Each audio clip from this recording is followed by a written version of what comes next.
أما بعد فأعوذ بالله من الشيطان الرجيم. بسم الله الرحمن الرحيم. وأنكحوا الأيام منكم والصالحين من عبادكم وإمائكم إن يكونوا فقراء يغنيهم الله من فضله والله واسع عليم. وقال النبي صلى الله عليه وآله وسلم إن أعظم النكاح بركة مغنونة أو كما قال عليه الصلاة والسلام. وقال النبي صلى الله عليه وآله وسلم النكاح من سنتي فمن رغب عن سنتي فليس مني أو كما قال عليه الصلاة والسلام. آمنت بالله صدق الله مولانا العظيم وصدق رسوله النبي الأمي الكريم ونحن على ذلك لمن الشاهدين والشاكرين والحمد لله رب العالمين. برادران اسلام، میں نے آپ کے سامنے قرآن مجید کی ایک آیت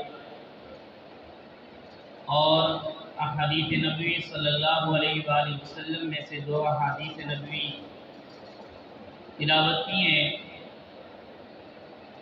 آج کے ہمارے جمعہ المبارک کا جو عنوان ہے وہ نکاح کے فوائد، فضائل اور نکاح کی اہمیت. نکاح یہ ایک ایسا عمل ہے حضرت آدم علیہ نبینا علیہ السلام سے لے کر جناب حضرت محمد رسول اللہ صلی اللہ علیہ وآلہ وسلم تک تمام کے تمام انبیاء علیہ السلام کے ادوار میں، دور میں یہ مکمل ایک عمل رہا ہے. بعض چیزیں شریعت کی ایسی بھی تھی جو پہلے نبی کے دور میں تھی، دوسرے نبی کے دور میں وہ تبدیل ہوگی، لیکن نکاح کی اہمیت کا اندازہ اس سے لگائیں کہ حضرت آدم علیہ السلام سے لے کر حضور اکرم صلی اللہ علیہ وآلہ وسلم تک ہر نبی کے دور میں نکاح رہا ہے. اگرچہ اس کے طریقہ کار مختلف رہے ہیں لیکن نکاح وہ ضرور رہا ہے. نکاح عربی میں عقد کو کہتے ہیں، یعنی دو مسلمان مرد اور عورت کے درمیان مسلمانوں کی موجودگی میں ایجاب اور قبول کا نام یہ نکاح ہے، عقد ہے. قرآن کریم فرقان حمید میں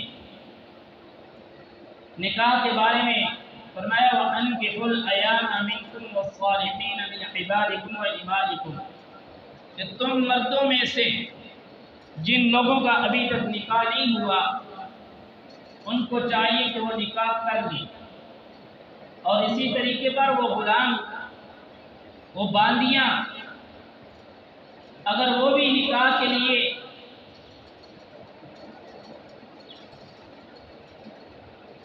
بالغ ہو چکے ہیں تو ان کو بھی چاہیے کہ ان کا بھی آپ نکاح کروا دیجیے. نکاح کے بہت سارے فائدے ہیں. اس سے انسان کا سب سے بڑا فائدہ جو انسان کا جنسی ہیجان ہے، رجحان ہے، وہ کم ہو جاتا ہے. جو انسان کی شہوت پرستی ہے نکاح کے ذریعے وہ کم ہو جاتی ہے کہ انسان کہیں غلط جگہ میں جا کے اپنی اس نفسیاتی خواہشات کو پورا کرنے کے بجائے جب وہ نکاح کر لیتا ہے تو اللہ تبارک و تعالیٰ کی ذات اس کی وہ جو نفسیاتی خواہش ہوتی ہے وہ حلال کے طریقے سے پوری کر لیتا ہے. اس لیے نکاح کی بہت زیادہ ضرورت ہے، اور نکاح کرنے کے بعد انسان کا گھر جو ہے وہ آباد ہو جاتا ہے۔ پہلے انسان اکیلا ہوتا ہے، جیسے ہی وہ نکاح کر لیتا ہے تو اس کا گھر جو ہے وہ آباد ہو جاتا ہے۔ اور اسی طریقے پر نکاح کے فائدے یہ بھی ہیں کہ اس سے انسان کا کنبہ، برادری، خاندان، اللہ اس کو اولاد دیتا ہے، اولاد کے پھر رشتے ہوتے ہیں، رشتہ داریاں پھیلتی ہیں۔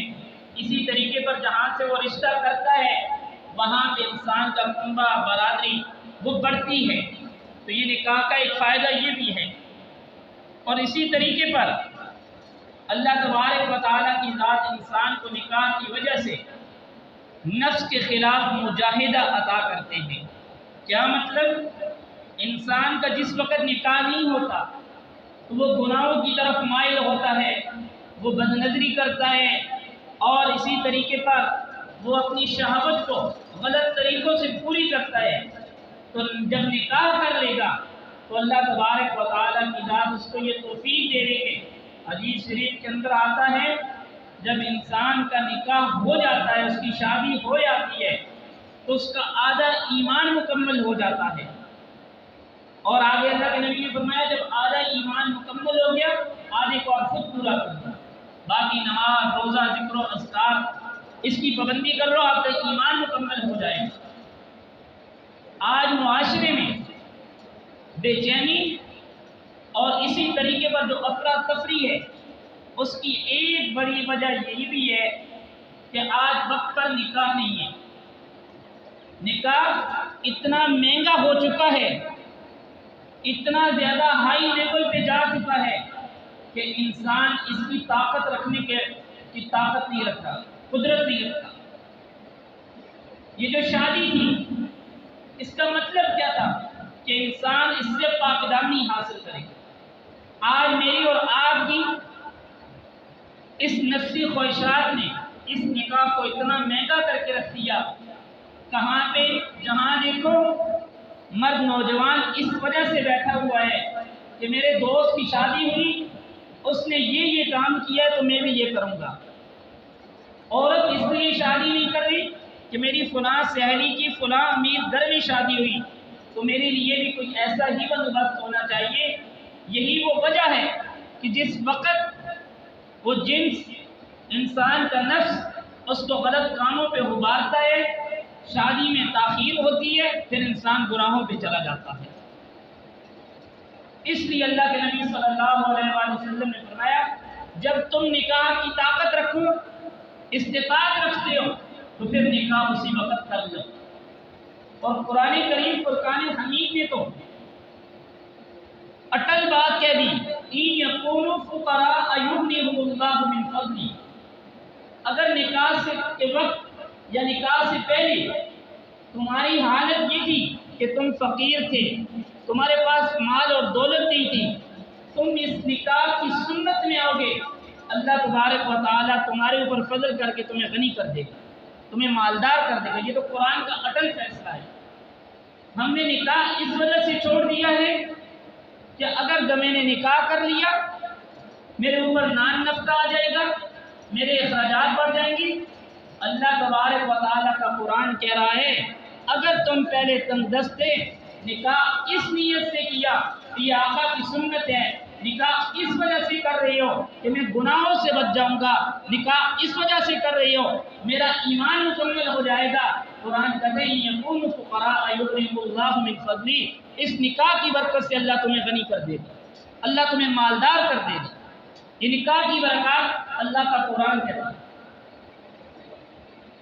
اور جب انسان نکاح کرتا ہے اس کے فوائد یہ دیتے ہیں، انسان کی اولاد کتنی اللہ تبارک و تعالیٰ کی طرف سے بہت بڑی نعمت ہے۔ وہ اللہ تبارک و تعالیٰ جس کو چاہتا ہے اس اولاد کی نعمت سے نوازتا ہے، کسی کو بچے اور بچیاں دونوں دیتا ہے، کسی کو صرف بچے دیتا ہے، کسی کو بچیاں دے دیتا ہے، کسی کو کچھ بھی نہیں دیتا، یہ تو اللہ کی ذات کی دین ہے۔ تو بچے اور بچیاں ہوئی، گھر میں آئے گا، گھر کی رونقیں بحال ہوگی اور قلبی سکون، دل کا سکون محسوس ہوگا۔ یہ ہے نکاح کے فوائد۔ اور اسی طریقے پر نکاح کے احکام ہیں کہ کس وقت نکاح فرض ہے، کس وقت نکاح واجب ہے، کس وقت نکاح سنت ہے، کس وقت نکاح مکروہ ہے، اور کس وقت نکاح کرنا حرام ہے۔ سب سے پہلے نکاح کے فرض ہونے کہ کس وقت انسان کا نکاح جو ہے وہ فرض ہو جاتا ہے۔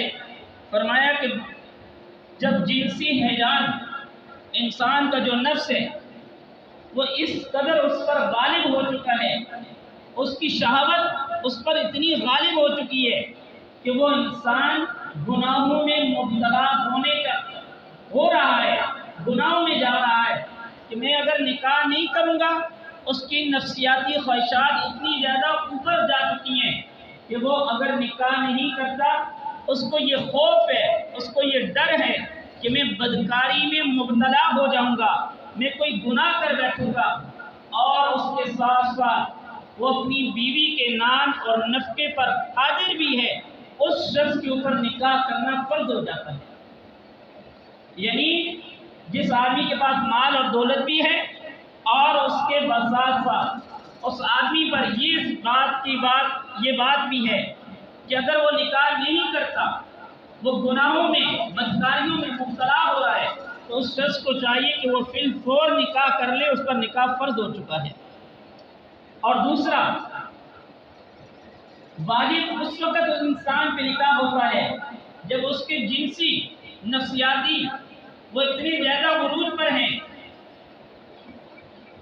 کہ اگر وہ نکاح نہیں کرتا تو وہ گناہوں میں مبتلا ہو جائے گا، یا گناہوں سے بچ رہا ہے لیکن اس کے پاس طاقت بھی ہے، نان نفقے پر بھی قادر ہے، وہ بیوی بچوں کی پوری ضروریات کا خیال رکھ سکتا ہے، تو اس آدمی کو چاہیے کہ اس پر نکاح واجب ہو چکا ہے، وہ نکاح کر لے۔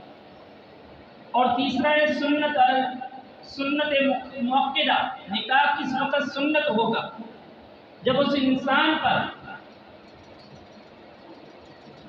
جنسی خواہشات کا عمل بھی اتنا زیادہ غالب نہیں، وہ گناہوں پہ بھی نہیں جا رہا، اور اسی طریقے پر وہ نان نفقے پر بھی قادر ہے، اس آدمی کو چاہیے کہ وہ نکاح کر لے، یہ سنت ہے۔ اور اللہ کے محبوب صلی اللہ علیہ وسلم نے فرمایا النکاح من سنتی، نکاح میری سنت ہے، فمن رغب عن سنتی فلیس منی، جو آدمی میری سنت سے اعراض کرے گا، منہ پھیرے گا، اللہ کے محبوب فرماتے وہ ہم میں سے نہیں ہے، وہ میری امت میں سے نہیں ہے۔ اس لیے نکاح، اور آگے فرمایا مکروہ، نکاح اس وقت مکروہ ہو جاتا ہے جس وقت انسان کو یہ خوف ہو کہ میں نے اگر نکاح کر لیا، غصے والا آدمی ہے، یا اس کو بات بات پہ غصہ آتا ہے، شکوک اور شبہات ہوتی ہیں کہ اگر میں نے نکاح کر لیا تو میں آنے والی اپنی بیوی پہ ظلم کروں گا، زیادتی کروں گا، نہ انصافی کروں گا، اس وقت نکاح جو ہے وہ مکروہ ہو جاتا ہے، نکاح نہیں کرنا چاہیے۔ اور اس کے بعد ہے حرام، کہ نکاح کس وقت حرام ہو جاتا ہے؟ اس وقت انسان کو چاہیے کہ نکاح ہر جس بھی نہ کرے، کس وقت نان نفقے پر بالکل قادر نہیں ہے، یا جو ہمارے معاشرے اور سوسائٹی میں آج ایک رواج بنا ہوا ہے، چرس اور شراب کا عادی ہے، جوئے کا عادی ہے، بدتمیز ہے، بد اخلاق ہے، کماتا کچھ بھی نہیں، اور اسی طریقے پر راتوں کے رات ساری رات باہر گزارتا ہے۔ ماں باپ کہتے ہیں چلو اس کا نکاح کروا دیتے ہیں، اس کی شادی کروا دیتے ہیں، ہو سکتا ہے کہ یہ ٹھیک ہو جائے۔ وہ کسی کے اپنے بچے کی اس حرکات کو دیکھ کر کسی کی بہن اور بیٹی کو لا کر کے اس کی زندگی کو برباد کرنے کی خاطر کہ چلو کسی کی خاطر ہو سکتا ہے یہ نکاح کی وجہ سے صحیح ہو جائے، اگر وہ بیمار ہے تو اس کو ڈاکٹر کے پاس لے کر جائیں۔ نکاح کرنے کا یہ مقصد نہیں کہ گھر میں آنے والی عورت پہ وہ ظالم بن جائے، اس وقت نکاح کرنا حرام ہے۔ یہ ہمارے معاشرے میں ہر آدمی کو پتہ ہے کہ یہ اس وقت نکاح حرام ہو جاتا ہے جس وقت ایک پاگل دیوانہ راتوں کو گلیوں میں گھومنے والا، اس کو صرف اس وجہ سے کہ چلو شاید ہو سکتا ہے یہ درست ہو جائے، وہ کسی کی بہن اور بیٹی کی عزت، جو اپنی ماں باپ کی بات نہیں ماننے کے لیے تیار، وہ کل کسی کی بہن کو، کسی کی بیٹی کو گھر میں لا کے اس کا خیال کہاں کرے گا؟ اس وقت نکاح کرنا بھی حرام ہے۔ اور اسی لیے نکاح کرنے کے وقت ان چیزوں کا خیال رکھنا چاہیے۔ اللہ کے محبوب صلی اللہ علیہ وآلہ وسلم سے حضرت ابو ہریرہ رضی اللہ تعالیٰ عنہ حدیث کے راوی ہیں، فرمایا ابو ہریرہ، جب انسان نکاح کرتا ہے تو 4 چیزوں کو دیکھتا ہے، 4 چیزیں دیکھی جاتی ہیں۔ فرمایا سب سے پہلے اس کا حسب نسب دیکھا جاتا ہے کہ میں جہاں سے نکاح کر رہا ہوں، اگر یہ حسب نسب والی ہوگی تو اس کی وجہ سے میرا نام بھی اوپر آئے گا، اور اچھے خاندان والی ہوگی تو اس سے میری عزت میں بھی اضافہ ہوگا۔ دوسرا فرمایا اس آدمی کے مال اور متاع کو دیکھا جاتا ہے کہ اس آدمی کے پاس کتنا زیادہ مال موجود ہے اور کتنا یہ پیسے والی ہے، اس چیز کو دیکھا جاتا ہے۔ تیسرا اس چیز کو دیکھا جاتا ہے کہ اس کا دین کے اعتبار سے کس قدر یہ دین والی ہے، اس کا دین کے ساتھ کتنا تعلق ہے، یہ دین مومن ہے یا کیسی عورت ہے۔ اور چوتھی اس چیز کو دیکھا جاتا ہے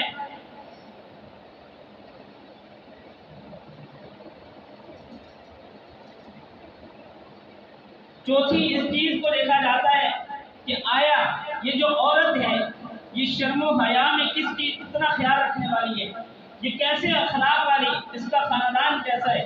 اللہ کے محبوب نے حضرت ابو ہریرہ رضی اللہ تعالیٰ عنہ سے فرمایا، اے ابو ہریرہ، جب تجھے نکاح کرنا ہو تو تو نے دیندار عورت سے نکاح کرنا ہے، حسب نسب پہ بھی نہیں جانا ہے، مال اور دولت پہ بھی نہیں جانا ہے۔ اگر تجھے کہیں سے نکاح کا موقع مل جاتا ہے تو تجھے چاہیے کہ تو اس وقت نکاح جو ہے وہ کسی دیندار عورت سے یا کسی دیندار مرد سے کر دے۔ اور یہاں پہ ایک نقطے کی بات جو شریعت کے اندر جائز بھی ہے، حضرت سیدنا فاروق اعظم رضی اللہ تعالیٰ عنہ نے اپنی بیٹی حضرت حفصہ رضی اللہ تعالیٰ عنہ کا نکاح کی پیشکش خود جناب نبی کریم صلی اللہ علیہ وآلہ وسلم کو کی ہے۔ ہمارے ہاں اس چیز کو ایک معیوب، بہت زیادہ عیب دار سمجھا جاتا ہے۔ وہ کس چیز کو؟ کہ اگر میں نے اپنی بہن کی یا میں نے اپنی بیٹی کا نکاح کو کسی کو کہہ دیا تو ہو سکتا ہے میری ناک کٹ جائے گی۔ وہ بولیں گے یہ دیکھو، یہ اپنی بیٹی کی، اپنی بہن کے رشتے کی بات اس نے میرے ساتھ خود کی ہے۔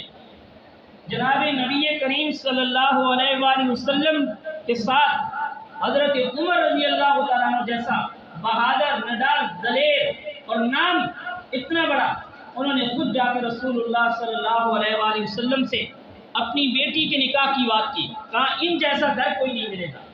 اگر آج بھی گھر میں بیٹی ہے، بہن ہے، یہ سمجھ آ رہی ہے کہ جس شخص کے ساتھ وہ ایک دیندار، ایک اچھا آدمی ہے جو میری بیٹی کی، میری بہن کی لاج رکھ سکتا ہے، اس کی عزت کی لاج رکھ سکتا ہے، تو اس آدمی کو چاہیے کہ اس بندے کے ساتھ، اس کے والدین کے ساتھ خود جا کے بات کر لے کہ میں اپنی بیٹی کا، اپنی بہن کا رشتہ اس شخص کو دینا چاہتا ہوں۔